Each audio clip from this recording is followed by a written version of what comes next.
নমস্কার সবাইকে, জন্মাষ্টমীর অনেক অনেক শুভেচ্ছা।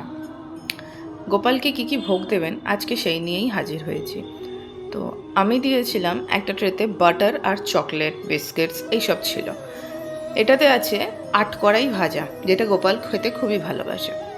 এতে কিছু ফল আছে, আর এতে দিয়েছিলাম সন্দেশ, মিষ্টি, মিচড়ি আর অমৃতি। আর এটা যেটা দেখছো এটা হচ্ছে মাখন মিচড়ি, এটা হলো ক্ষীর। আর এই থালাটাতে ভর্তি করেছিল তিলের নাড়ু, নারকেল নাড়ু, এটা হচ্ছে তালের লুচি, এটা তালের ফুরুলি, এটা মালপোয়া, আর এটা হচ্ছে তালের মালপোয়া। আর এটা তো সবাই জানো গুড়ের বাতাসা।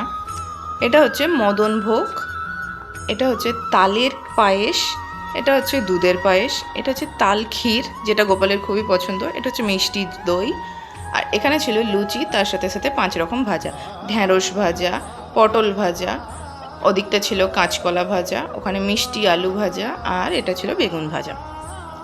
ছিল এখানে গোবিন্দভোগ চালের খিচুড়ি আর আলুর দম, মিষ্টি, আরও কিছু স্ন্যাক্স যেটা প্যাকেট রিলেটেড, ওই কুরকুরের টাইপের।